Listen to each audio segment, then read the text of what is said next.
This is M-Dog20, Matt Cross, and you're listening to True Heel Heat.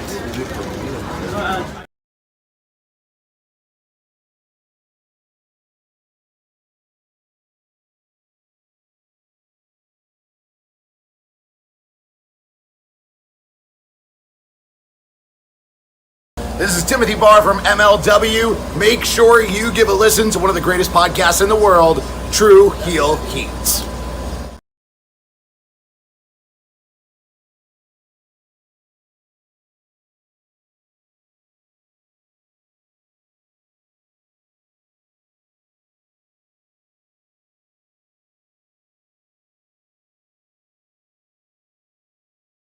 What's up, True Heel Heat? True Heel Heat. What's up? True Heel Heat.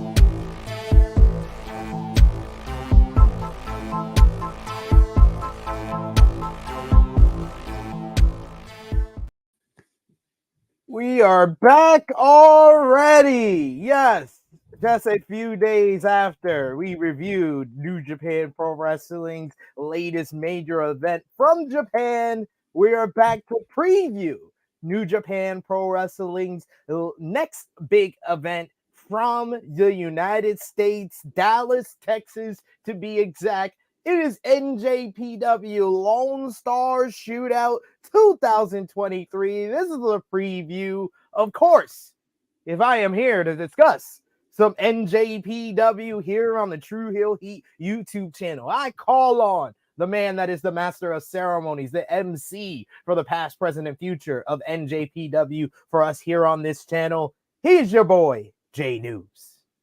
Good morning, good afternoon, and good evening, ladies and gentlemen. It is I. Your good brother J-News, and we're back at it again.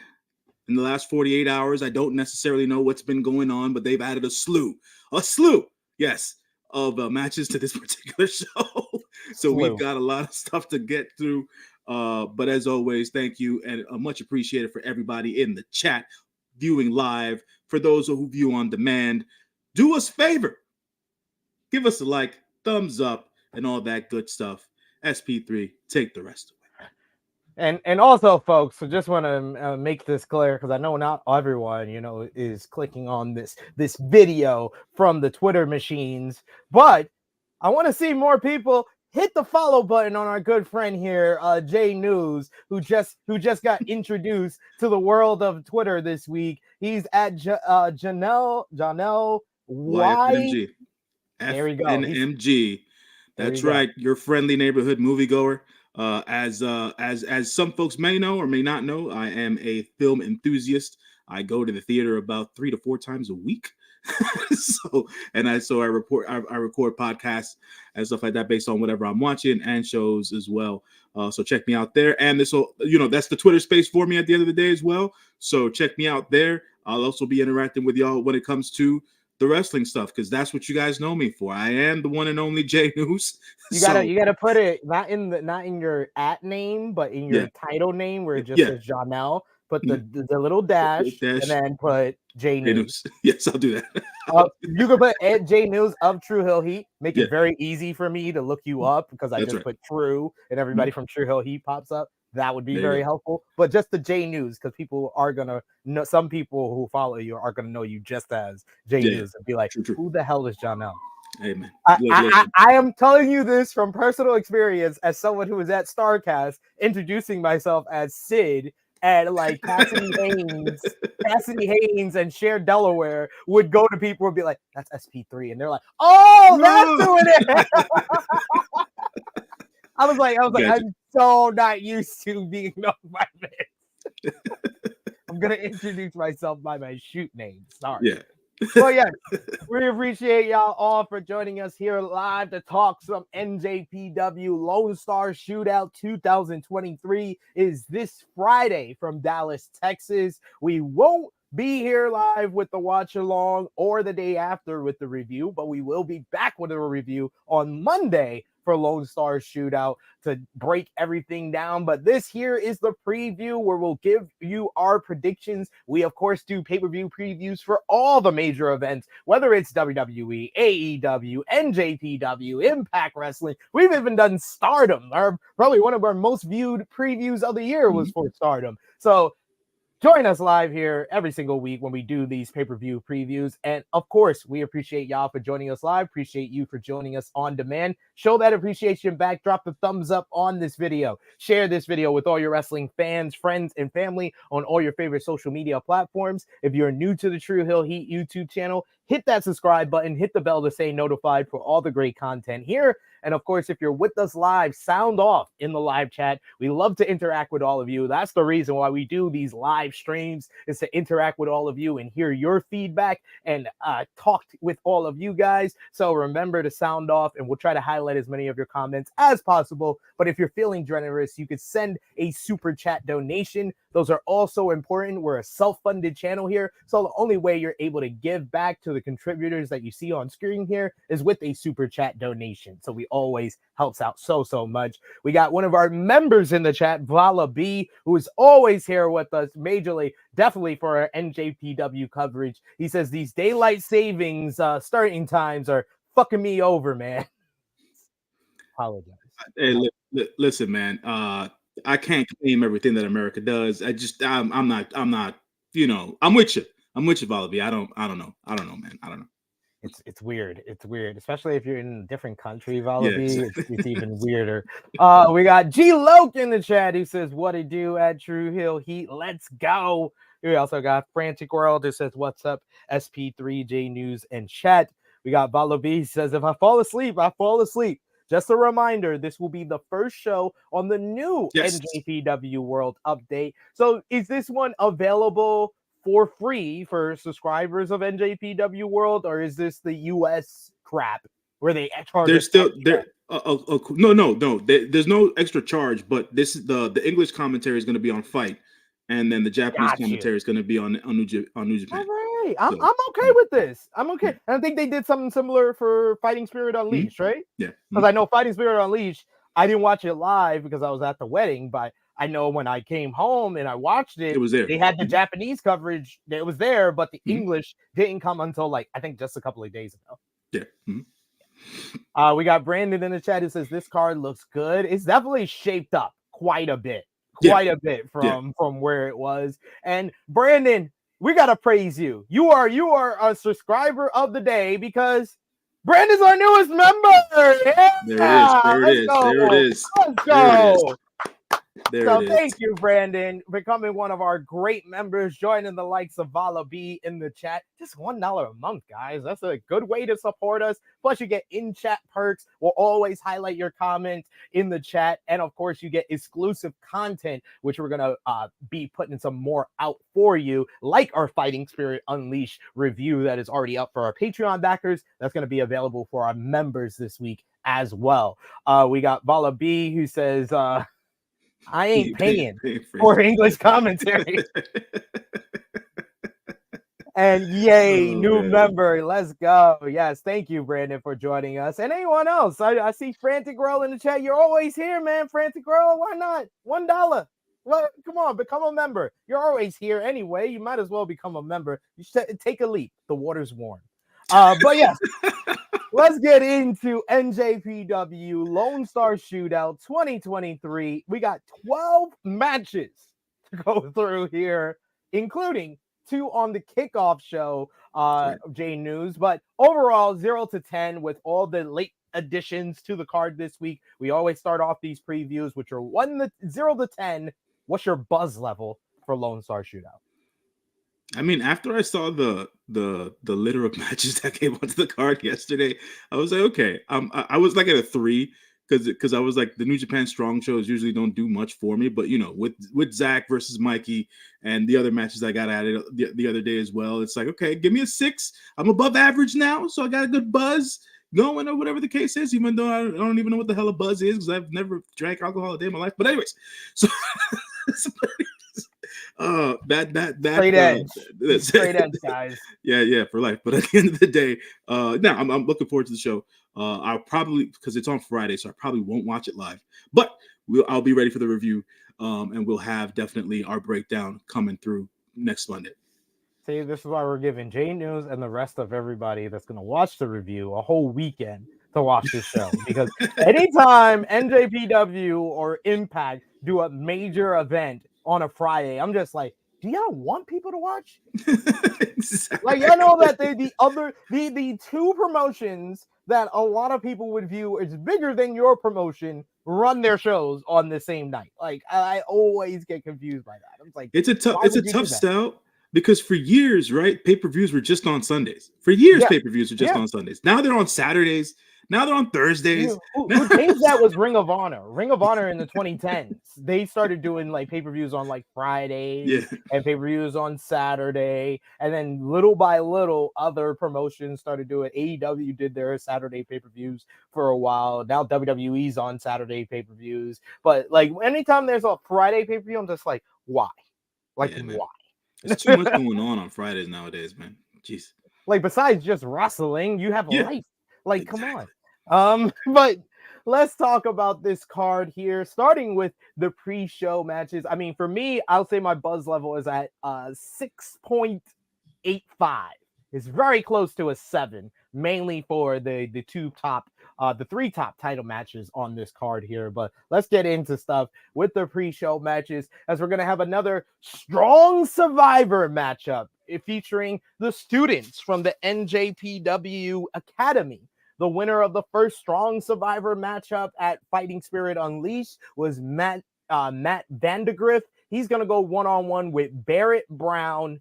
Any thoughts on these two getting this showcase here to kick off Lone Star Shootout, and who do you think wins?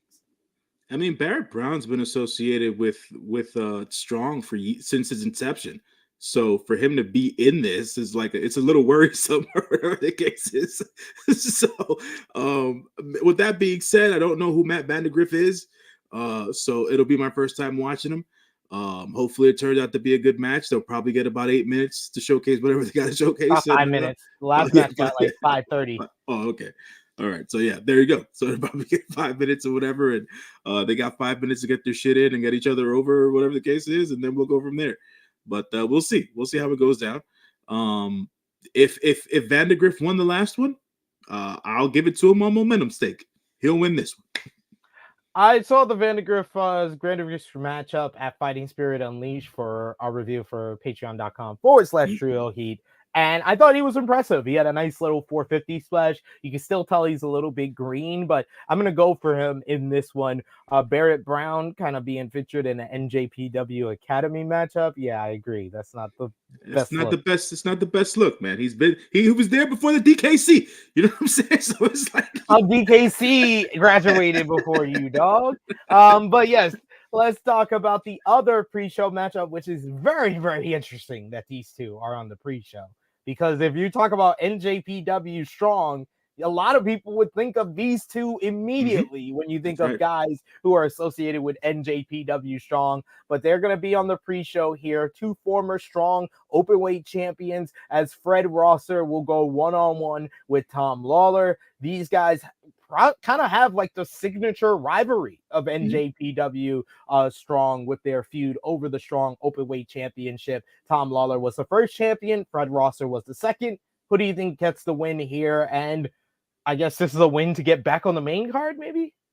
I'm not too sure what they're doing here. But to your point, these guys had the main rivalry. And Bala B is absolutely correct. I will pick Fred Rosser because there is no way in hell I am ever choosing a member of a damn team that is so annoying. And just, I've never liked Tom Lawler. Not even as an MMA fighter did I like Tom Lawler. So at the end of the day, Fred Rosser, you're the man. You're gonna win this match. I forget what his slogan is. In lieu of, but at the end of the day, no days Fred off. Roster for the win. No, not no days off. Something about hate. But I forget, man. Look at this guy, big Fred Roster fan over here. It escapes me. It escapes me. But anyways, Fred Roster for the win. Just because I'm never gonna pick Tom Lawler to win anything, and that's just real. And just to be rude to J-News, Tom Lawler for the win. I'm going with Tom Lawler. I'm going with Tom Lawler. There you go, Benny. There you go. Block the hate. There you go. Block the hate. Yes. Tell him, Benny. Tell him. You tell him. But yes, let's move on to the main card here as we got a multi-man matchup to kick off the main card festivities featuring the CMLL talent as you got Atlantis teaming up with Tiger Mask and Mascarero Dorado to face Ultimo Guerrero, Rocky Romero, and Hachicero. Am I saying that right? Hechicero. This should be a lot of fun. It's always fun when we see the CMLL talent on these NJPW cards here. Who do you think picks up the victory here? If I'm not mistaken, if I've seen my recent feeds and I'm remembering this correctly, Atlantis recently lost his mask. That or his son recently lost his mask. One of the two. I don't know, but they both. I guess this was like this past week because Fighting Spirit Unleashed, I know they were both on the card with their masks on. Yeah, so this I don't know. It's kind of a toss up here. I mean, I don't necessarily know who has momentum going into this match from either or. I'm gonna take Team Rocky because they lost at Fighting Spirit Unleashed. Okay, well there they go. There you go. So 50-50 booking ends up being for the win here. So I've always been a fan of Ultimo Guerrero, even though some fans aren't a fan of his booking down in CMLL. But at the end of the day, I'll go with that. And he does look like a Mexican mother in like Spanish art. Wow. Okay, I'm gonna leave that alone. What'd I say? Did I say anything false? I'm gonna leave that alone. He got the same haircut as most Mexican mothers that you see walking with their babies by Central Park in New York. Yeah. Hey, man. I got nothing. I got nothing.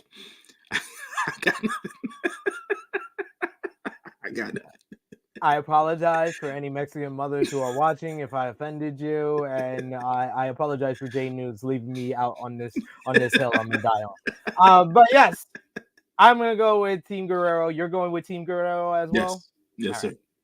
Moving on to a debut on this card as former AEW star, GCW talent. He's been performing in Japan. He's been all over the world. Joey Janela comes to NJPW for the very first time, and he's gonna go one-on-one with one of the greatest wrestlers of all time, Toriano.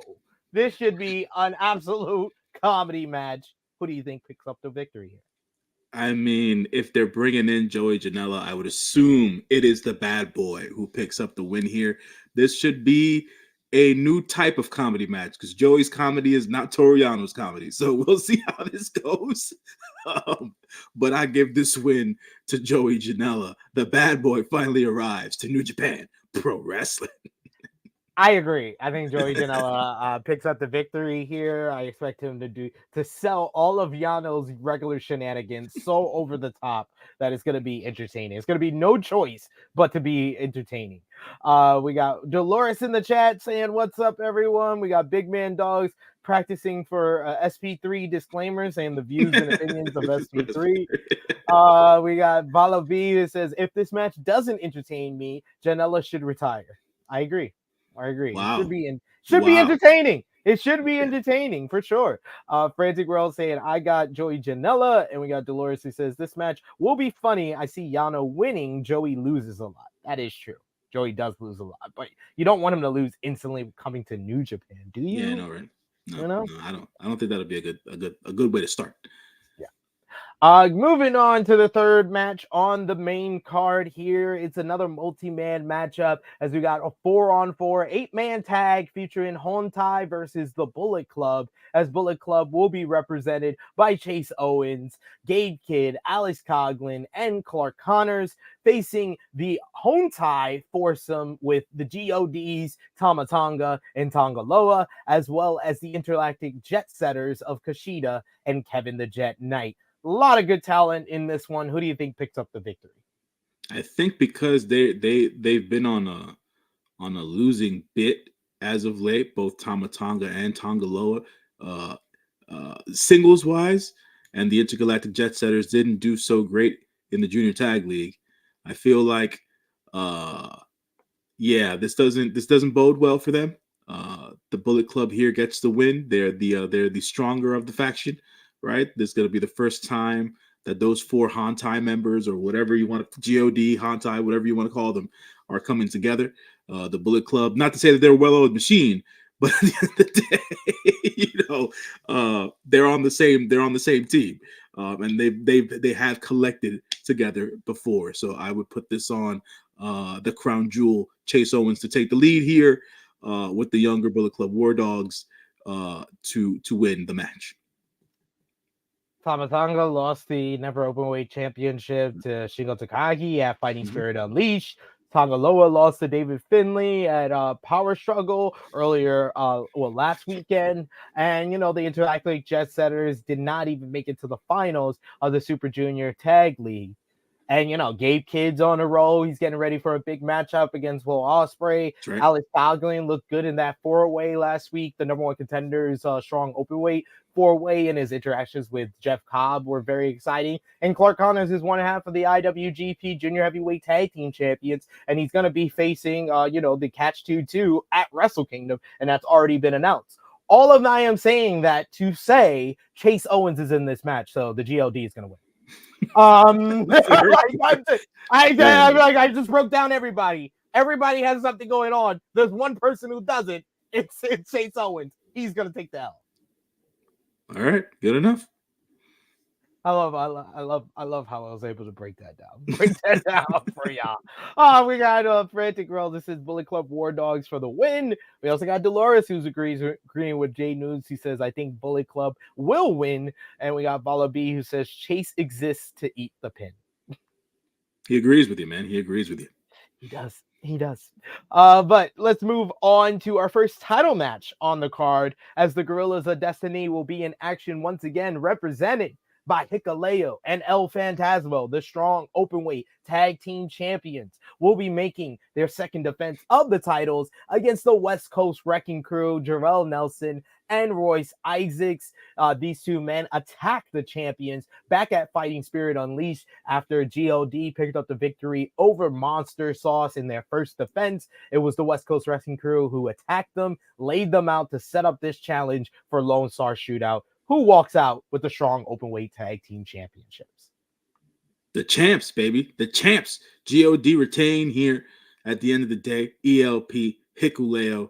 At the end, it just makes all the sense in the world that the champs continue on their strong, on their strong momentum, and they try to elevate those championships somehow, some way. So those guys, ELP, Hikuleo for the win. I love Vala B saying, gee, I wonder who J-News picked. But yes, I'm going to agree with you on this one. I think that God picked up the victory here, but I expect this to be a nice little showcase for the West Coast Wrecking Crew. Hopefully they get more time than they got in their last attempt at the strong openweight tag team championships. I believe it was that matchup with the Motor City Machine Guns that only lasted like 10 minutes earlier this year. So hopefully they get more time here. Moving on to a special singles match, special challenge match on this card, J-News, as you're going to see CMLL star, one of their top stars of the promotion, their top draw right now, Mystico, will make another appearance in the United States, this time for NJPW, as he will go one-on-one with a veteran that he knows pretty well in TJP. Who do you think picks up the victory here? How do you think this match will play out? I'm not sure. For one, I'll ask this outright because I didn't get to watch his match. How did Mystico's match go on Rampage? Oh, it was really good. Really Okay. good. I would say All great. right. I gave it 4 stars. So Okay.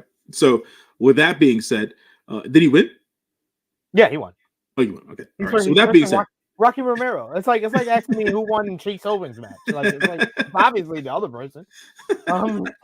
So with that being said, I don't think that any member of Catch 22 should be catching strays or catching pins before Wrestle Kingdom.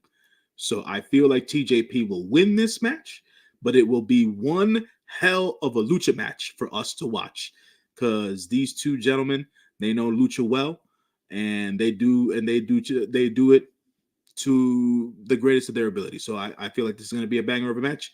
I'm giving it to TJP though for the win here against Místico.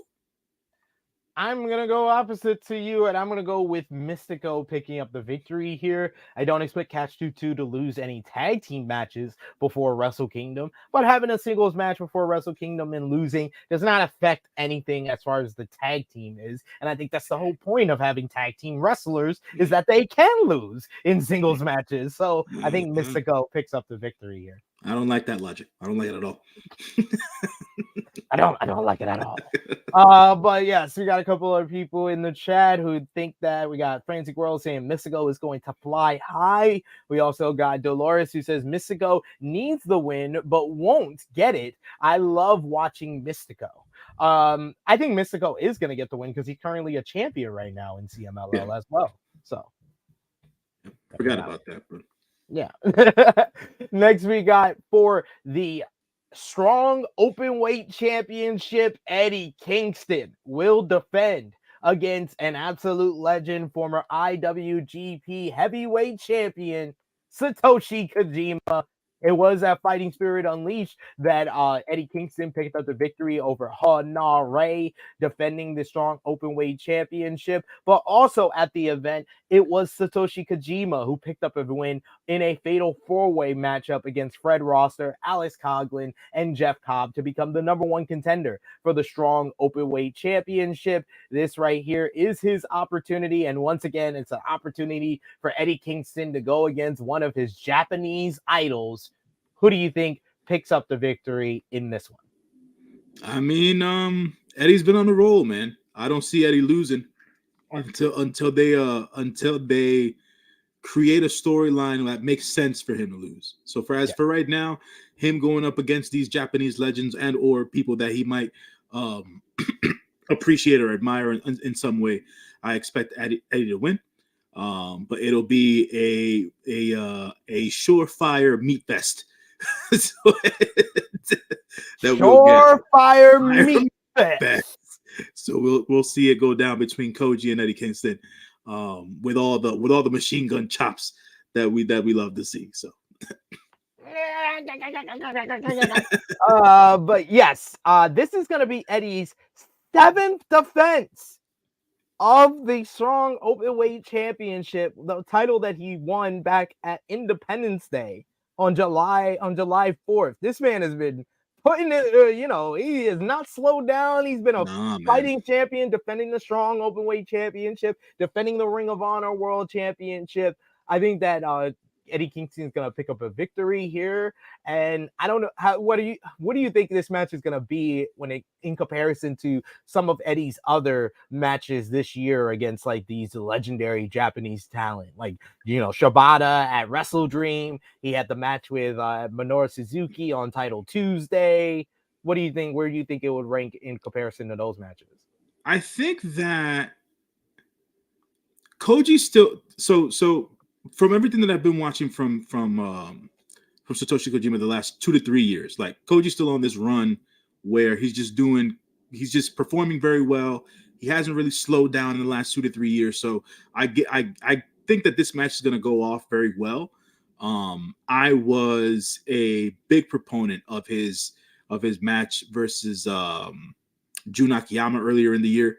That was a surefire banger. The Shibata match was, man, that I didn't expect that, but that match went down the way that it went down, and I really liked it. So Eddie's been doing the damn thing. I'm not too sure if it's from a booking perspective or if it's Eddie pushing the gears, but like I feel like Eddie's been trying to prove a point with him since he's been winning these championships. So good for him on that. He hasn't looked bad in any of his matches. So I think this is going to just be a good old-fashioned strong style. Not so much King's Road type of a deal because Koji can't take those bumps, but good hard-hitting matchup and stuff like that. So yeah. I agree 100%. I expect this one to be very hard-hitting, very physically intense, and I can't wait for these two guys to trade off the machine gun chops because both of them are known for the machine gun chops. So we're gonna have a sequence where they do ba ba ba ba ba ba ba, and then the other person turn them around, ba ba ba ba ba ba ba, and then the other person ba ba ba ba ba. It's gonna be great. It's gonna be good. That's gonna be the moment where I'm in my couch with probably one of my kids on my lap, like yeah. And the crowd's the crowd's gonna go wild too, man. They're gonna go wild because they're expecting it, and if they don't get it, it's gonna be a complete letdown. Like that's the moment they're looking forward to. So. Facts. Another matchup that should have a vocal crowd for it is going to be a special tag team matchup as you got the Blackpool Combat Club's John Moxley and Wheeler Yuta versus the Bullet Club's David Finlay and Kenta. A lot of history in this one, especially with Moxley and Finlay following the actions of Finlay at Power Struggle, where he attacked Moxley and Ospreay and destroyed the IWGP UK and US championships. It's now been made official. It will be a three-way matchup with Finlay, Moxley, and Ospreay at Wrestle Kingdom to determine a new champion for a completely new title after David Finlay's destruction. But you also have the history with Moxley and Kenta, who feuded over the IWGP US championship in 2021. So who do you think picks up the win in this one? I'm going with the BCC here, man. I got to go with the BCC here, just because, as you know, I haven't been a big fan of Kenta's work in the last couple of years. So that's part one. Part two is that I can give two shits about David Finlay at the moment. So I'm never going to pick him to win anything, even though he's probably going to walk away with this championship in January. But for right now, can't wait for him to stack Moxley and Ospreay like he is Roman Reigns and they're Edge and Danny O'Brien. Can't wait. For now, all I expect is for I don't think Mox will bleed here, but I expect Mox to take David Finlay's head off with a King Kong lariat at some point, and or choke his ass out and stuff like that. So I look forward to that, and some more good technical combatancy from Wheeler Yuta, because that's all we seem to get from him nowadays. So we'll see how him and Kenta go on a limb here. But we'll see, man. We'll see. Because at the end of the day, this is going to be a match that's going to be used to further the storyline going into Wrestle Kingdom 18. So we'll see as to what happens from a storyline perspective. But I expect the BCC to get the win here before David Finlay obviously takes off with the belts in January. There's like three results I'm very much looking forward to for my, my weird pleasure of it. It is Roman Reigns potentially beating Cody Rhodes at WrestleMania 40. I might have tears in my eyes if that happens. I might have tears in my eyes because that might be the greatest moment of my life. Outside of my kids being born, of course. But yes, if Roman Reigns wins again, oh my god, my orgasm in my pants live there at WrestleMania 40. But another result I'm very much looking forward to is David Finlay beating Ospreay and Moxley, because I am sick and tired of your slander towards David Finlay. David Finlay deserves better than what y'all have been saying about him, and I can't wait. I cannot wait till he stacks them, smash them, and pin them at Wrestle Kingdom. It's gonna be great, and that's why on this match I am going with the Bullet Club, because all Wheeler Yuta is here for is to look up at the lights. All right, that means good enough, man. But all I have to say is the following. There comes a time where you have to realize that there are certain things that will and will not happen in life, right? As for right now, like I said, I don't feel like David Finlay needs any more momentum than his shock actions at the end of Power Struggle, right? He's not going to take the pin. Kenta can take the pin because no one really connects him to the Defy Championship at this point. And where the hell has he been? Where has he been? He was in Impact. He was at Bound for Glory. How long ago was that? 2 weeks ago. Okay. And before that, where's he been? Where has he been before that? I don't know. That's my point. We don't know. We don't know. So I feel like Kenta might be there to take the pin in that particular estimation. But to comment on something you were talking about earlier, we might be near a time where if the WWE does book Roman Reigns to beat Cody Rhodes, that the whole thing might turn on him. Like the Bloodline storyline might just go to shit if he continues to win the way that he's going. I have a secret to tell you, James. Oh no, don't you? It's been shit since SummerSlam. It's been shit. I mean, ever since Jimmy Uso turned heel, that was Fonzie on a surfboard jumping over a shark. That was Mother Winslow's wedding in Family Matters when it stopped being about the family. Like that was that moment. Whether people want to admit it or not, the Bloodline story itself has not been the same since Jimmy Uso turned heel, and I fucking called it. I fucking called it on here, and no one wanted to listen to me. Romeo argued with me about that shit. Hey man, listen. I think that sometimes you try to extend things for too long. You extend things for too long, and I think that's what's taking place with the Bloodline here. I think that's what's taking place with David Finlay and his run as the Bullet Club leader. It's been too long, and he ain't done nothing. As I said during the Power Struggle review, this better work, SP3. This better work, because if it doesn't, what the fuck are we doing? What are we doing? We got Big Man Dogs who says, if Roman was the big dog, does that make Finlay the mid dog of the War Dogs? Wow.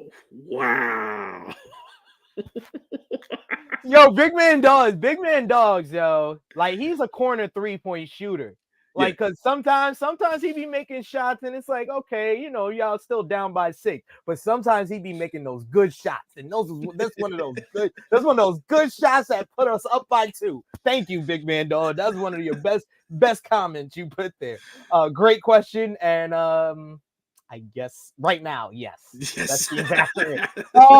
We got Corey, good friend Corey, good brother. What's going on, Corey Michaels? Thank you for joining us here. Saying, I want to like David Finlay, but he doesn't seem to pop like the Bullet Club members that surround him for me. Just doesn't seem a good fit, in my opinion. Yeah.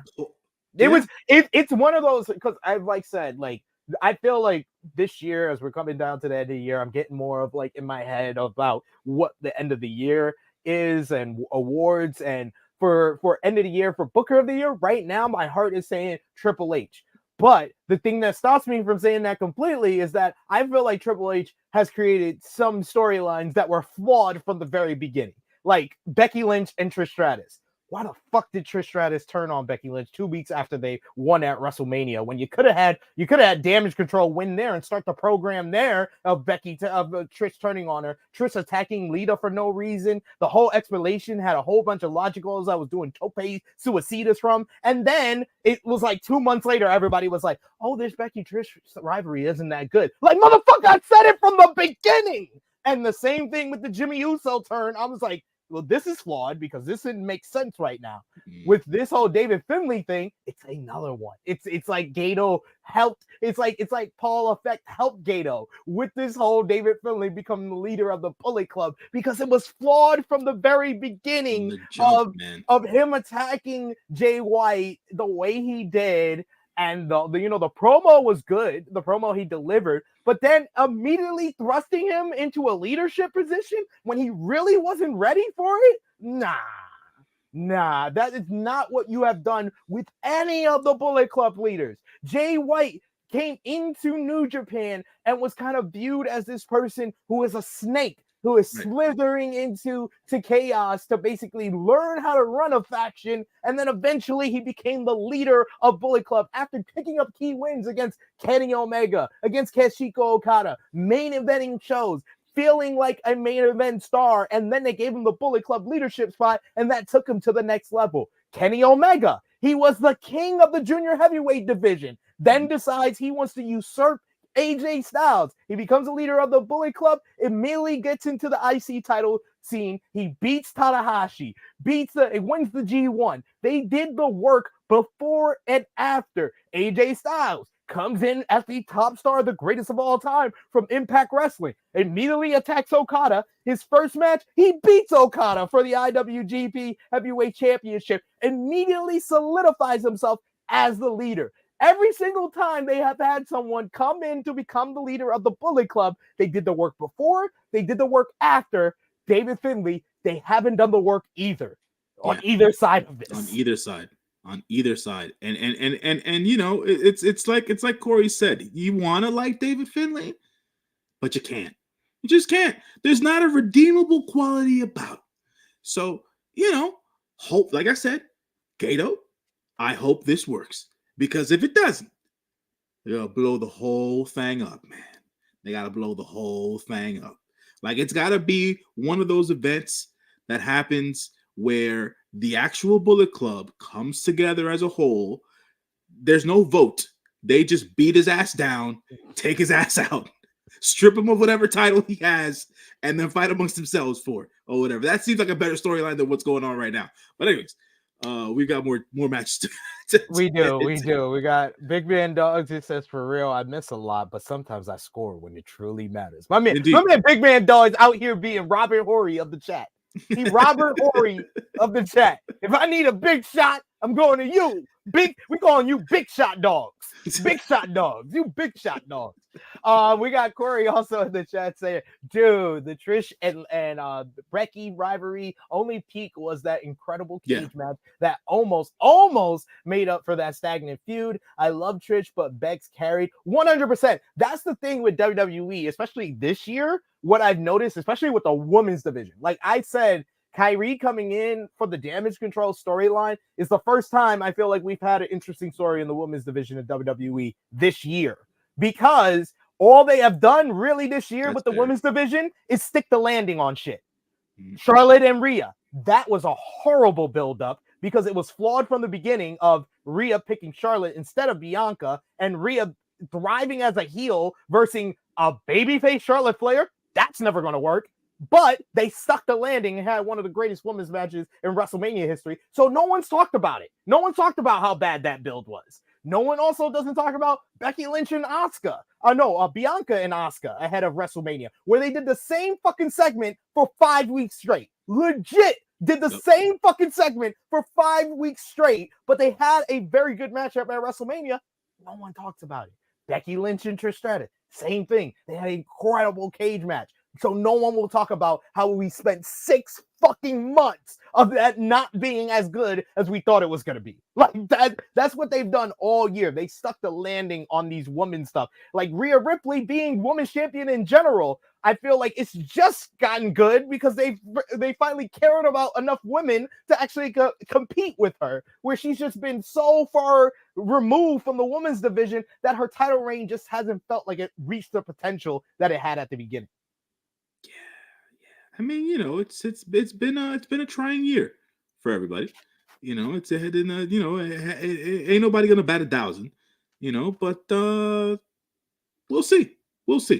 And before anyone does it in the chat, all of my complaints that I just said here about WWE's women's division, all of that is much better than what's going on in AEW. So before anyone does it, anybody does the whataboutism of, it's at least it's better than AEW's.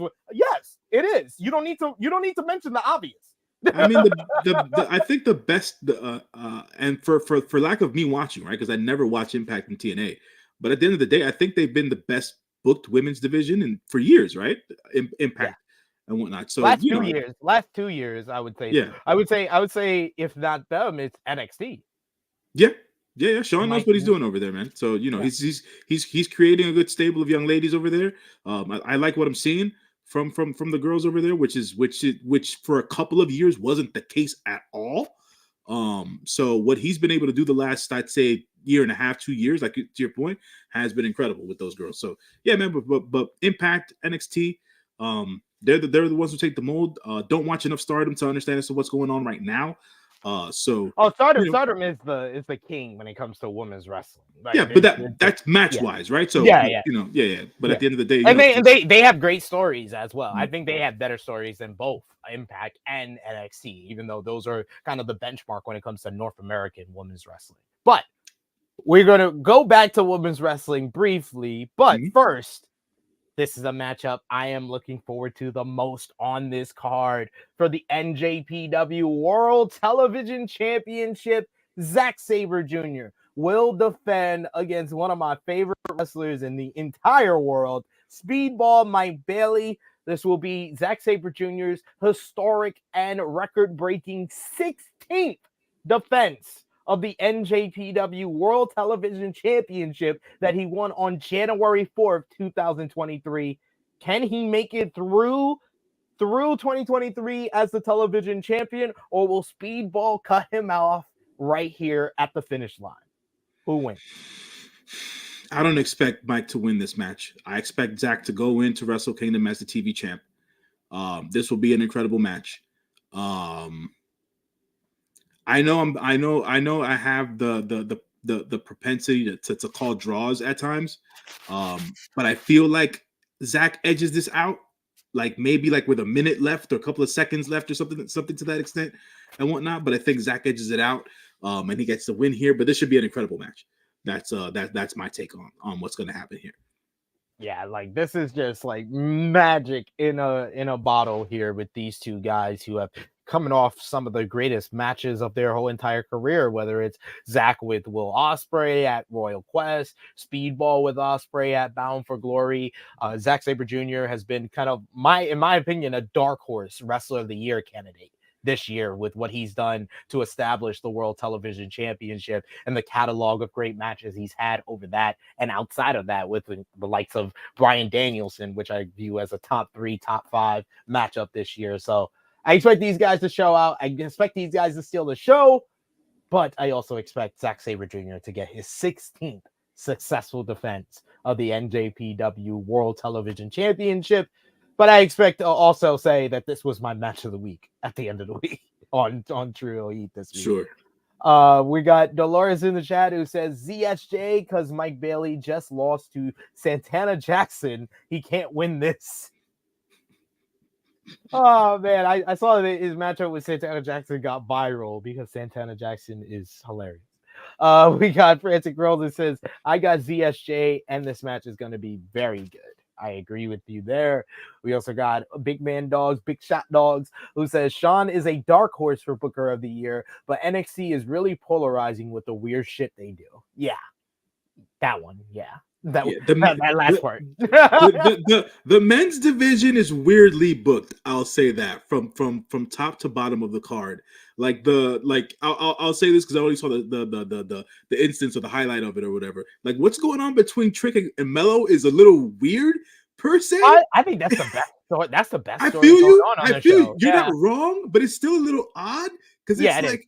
Because that whole segment last night was fucking weird. I will say that. Weird. When Pillman Jr. got involved, it felt like all the energy and all the intrigue of the I thought it was just me, and then I saw people on social media saying the same thing. So thank you, J-News. Y'all can tell me in the chat if y'all felt the same thing. But I was watching it live, and I was like, I'm interested. I heard his music. I was like, I'm not interested. Right. I don't want you here. I don't want you. Right, because there's no need for him there. I understand the from a booking standpoint, trying to put him in the upper mid card, right? Because that's where Trick and Melo are right now. But it's like you could have done this another way. You didn't have to stick him here because you got the good storyline between two brothers. But honestly, that's the main. I think the reason why it felt like he didn't belong there is not even like because this is an upper mid card rivalry. No, this is the main event program. Because Ilya Dragunov feuding with Baron Corbin, that's not gonna be the main event program. The main event program now is Melo and Trick. Right, but the point I was making is that he's not even in their environment, right? He's not even in their in their atmosphere. So why even put him in there? You pigeonhole the kid in there so that he can get the rub off of just being in the ring with the two of them because of what's going on in NXT. But it's like that didn't work at all. And then like Melo's like from a entertainment and camera perspective, Melo's facials are very weird at times. So it's like the facial when he was hugging Trick at the end was like, is that really of confusion and suspicion? Or is it that he just kind of needs to go to the bathroom type deal? Like, I don't know what Melo's doing right now. You know what I'm saying? So that's where it was. Like, I was for the life of me last year when I first got back into NXT, I was not a fan of Trick Williams. I just wasn't. But he's improved so much. He's improved so much. He's been killing it, man. And Melo's been a star since day one. But it's like for what they've done with Trick, it's like, all right, they got something with this dude. Do right by him. You know what I'm saying? And it's like the storyline works. You know, we've done this. The storyline was great. Has been great up until the music. The moment that Philbin Jr.'s music. Jesus, man. It's basically the whole David Finlay and the freaking three-way match thing. Yeah. Right? That's really what it is. To bring it back home, right? To bring it back home, it's freaking David Finlay and the three-way. So that's really what it is. Yeah, points are made. But yes, going with ZSJ against Speedball, and then we got another title match here. As our wishes are command, she's finally defending the title. Mayu Iwatani will defend the IWGP Women's Championship for only the second time. For the first time in the United States, she will go one-on-one with CMLL's female ace in Stephanie Vecchia. Stephanie Vecchia stole the show at Resurgence against Mercedes Moné. Can she do it again with Mayu Iwatani here? I believe so. As a matter of fact, I am picking Stephanie Vecchia to be the new IWGP Women's Champion. Why? Because she can travel. That's why. So that's the main thing. She's terrific in the ring. Her and Thunder Rosa, they've been pushing this whole thing about them going one-on-one. Why not make it for this particular belt if Tony Khan's not going to book Thunder Rosa on his shows? So let's do this thing. Make Stephanie Vecchia the champion here. Let her travel because she can go to Mexico. She can be on Strong. She can go to AEW because she can. AEW does have a relationship with CMLL on Rampage. Now it does. On Rampage. So you know she can make the rounds. She's a terrific professional wrestler at the end of the day. So she impresses every time she's out there. So I expect her to win here, to be quite honest. Just for the sake of saving face for the belt. That's really more of what it is for me in this estimation.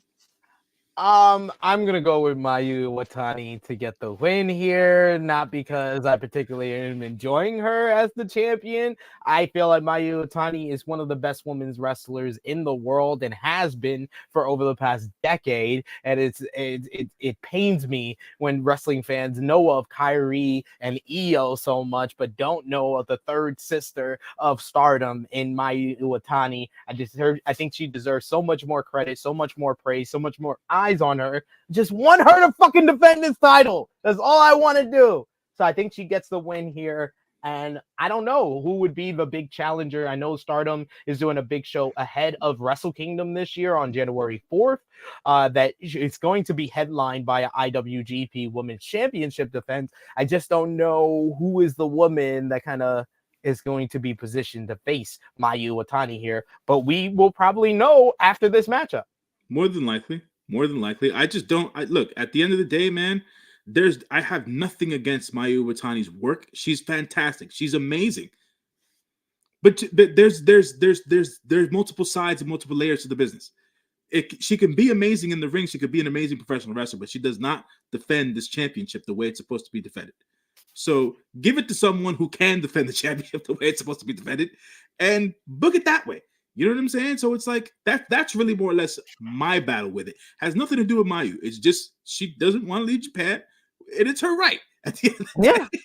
So, so give it to somebody who's willing to leave, because it was supposed to go on to Mercedes, and obviously Mercedes got hurt, and she was that's the other title, the right. strong. Well, I'm sorry, the strong women's title or whatever. And yeah, she just hasn't gone right. Not for the title. Things haven't gone right for the title. So, happy birthday shout outs to Julia Hart and Keith Lee. Oh, happy birthday to them. There we go. And Katsuhiko Okada. I wish him happy birthday on Twitter. I said to my fellow dad that hates other people's kids. Happy birthday. Kaz Okada. Look at that. Kaz Okada. And we got Big Man Dogs. He says David Finlay, Lexis King, and their equivalent in AEW need to form a faction. I don't know who to pick, though. That's Sammy Guevara. That's definitely Sammy. That's Sammy Guevara. That's the equivalent. If you want the equivalent of Lexis King and David Finlay, whenever Sammy Guevara is involved in something good, that's usually the same reaction. Yeah. Usually the same reaction. Yeah. I like Sammy too, but I'm just going by like what you're basing it on. The reaction that David Finlay got when he was involved in Moxley and Ospreay, the reaction Lexis King got when he's involved in Trick and Mello is similar to the reaction, or if you want to go even a further step, Chris Jericho. The equivalent of in AEW, it would be one of the Lesek gods. It would be Jericho or Guevara. One of the two. Yeah. He said I was thinking Sammy too, but I wasn't sure if it was too harsh. No, it was accurate. It was too accurate, I think it was. But finally, with Lonestar Shootout 2023, I gotta hand it to y'all in the chat. Y'all have been making this much longer than I thought it would be, because y'all been trailing us off from talking about NJPW. We talked about WWE, AEW, Stardom here. Good stuff, y'all. Y'all are awesome. But finally, we get to the main event. Shingo Takagi defending the Never Openweight Championship against AEW's own member of the Best Friends, Trent Beretta. Trent Beretta has been with AEW since 2019, but a lot of people tend to forget this was a man that was really catching his stride in NJPW as a single star prior to leaving and making the jump to All Elite Wrestling. He had classic bouts over the IWGP United States Championship with the likes of Kenny Omega. He was getting big time showcases, never openweight title shots, but he's back to get another against one of the best in NJPW, Shingo Takagi. Does Shingo lose in his first defense, or does Trent go back to AEW with another L? I love Trent, man. I think Trent's been a workhorse for 15 years in this goddamn business. And I want him to succeed on some level, but not here. Not here. Not against Shingo. Not here. I expect this to be a banger of a match. I really, really do. Trent's very good at out of eliciting that emotional response out of crowds. For as little time as he gets, he's very, very good at it. On TV, that is. So I expect him to get more time here, especially that this is being the main event for Lone Star Shootout. And Shingo Takagi. If you've never watched yourself a Shingo Takagi match, go do so now. Go do. There's plenty in the archive over on New Japan World. Go watch yourself a Shingo Takagi match. But this should be a banger of a match. Yeah, that's all I got. It's gonna be strong style. It's gonna be some high flying. Somebody's gonna get dropped on their head. That's how Trent Beretta matches go, by the way, folks. Yeah, someone gets dropped on their head at some point. It's a lot of drops on Trent's head. So it's gonna be a terrific match. But Shingo Takagi for the win. He'll go into Wrestle Kingdom. He's probably gonna have another defense before Wrestle Kingdom, but I'm assured that he's going to go into Wrestle Kingdom with the Never Openweight Championship.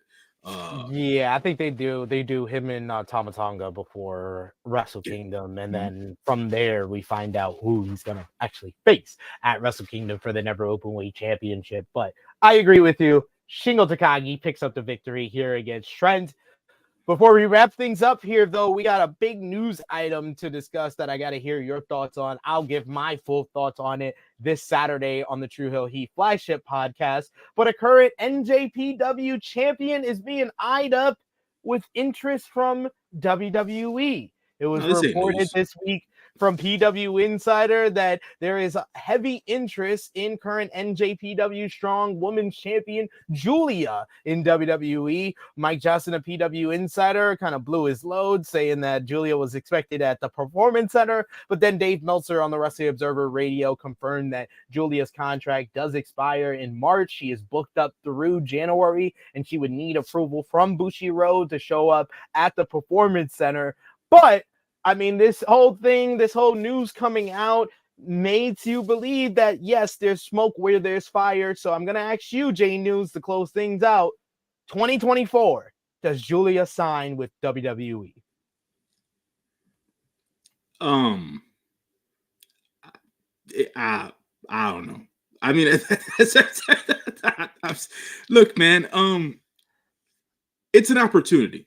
Right, I think a lot of the ladies from Japan see the WWE as a big opportunity. Whether it's going to work or not, we don't know. But to each his own at this point. I think she's going to take the opportunity if it does come, and hopefully they're able to showcase her in a way that works best to her best traits. At the end of the day, she's not a Jade Cargill.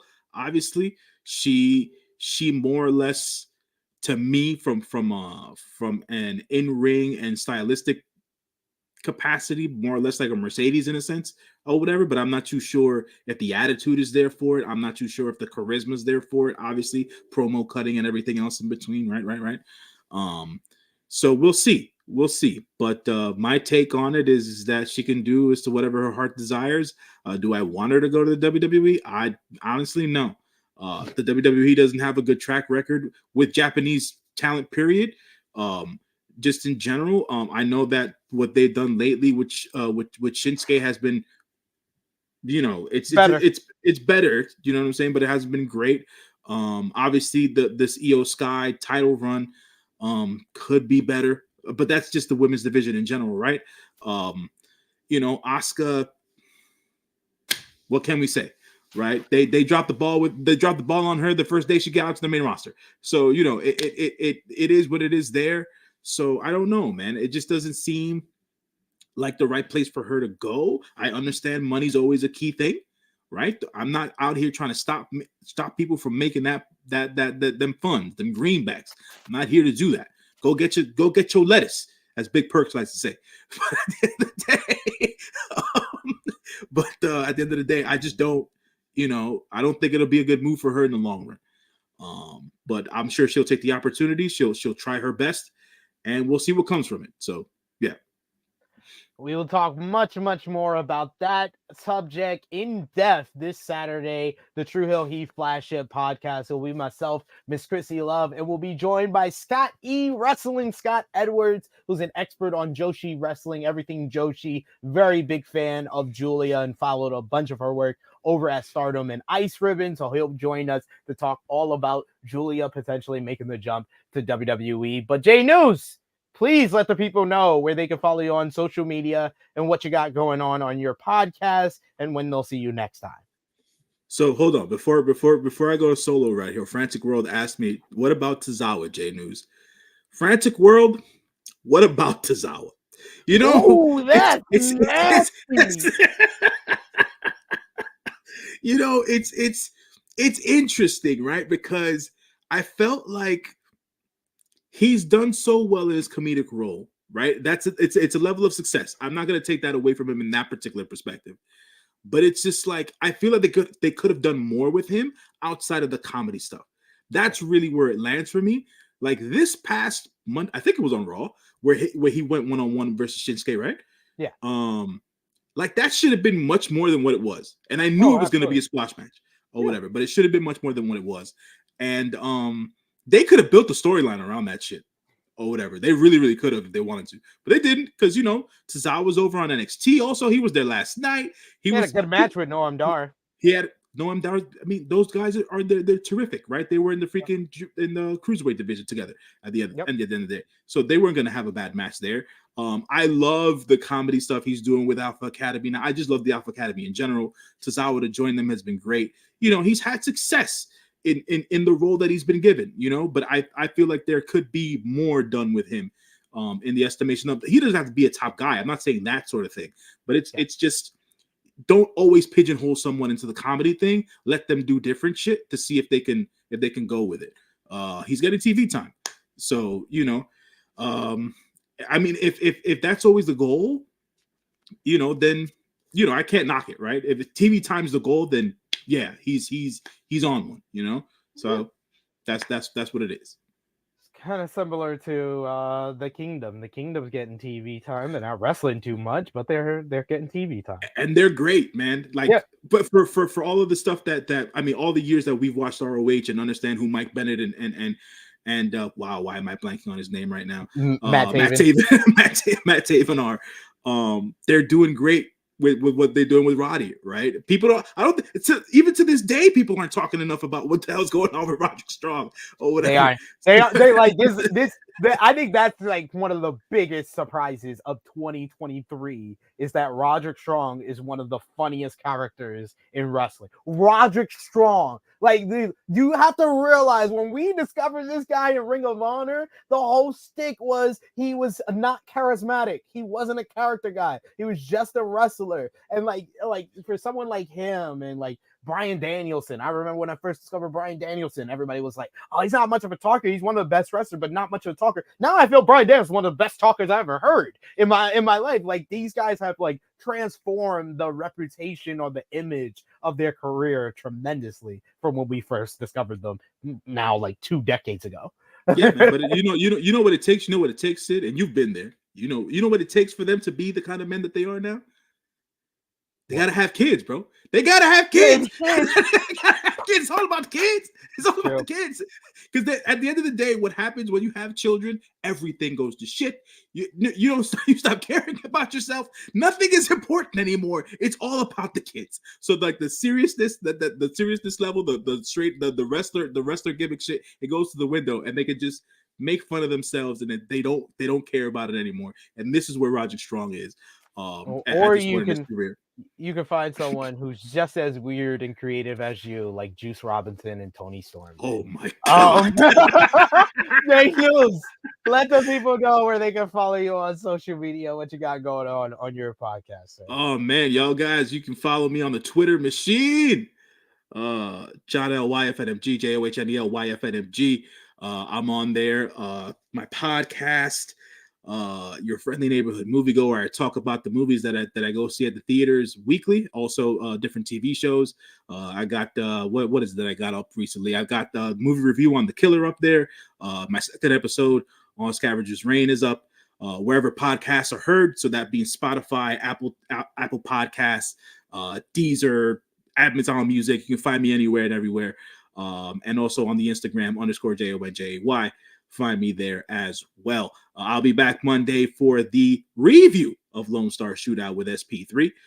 So look out for that as well. And you can also catch me on Monday mornings with the lovely Dolores with the Workhorse Wrestling Network as well, reviewing all sorts of New Japan goodness and indie goodness that she's introducing me to there as well.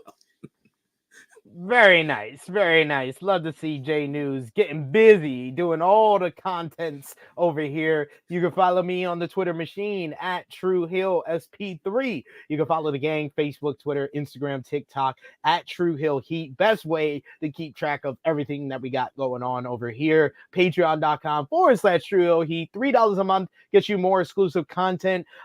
We also the True Hill Heat Prediction Championship as well.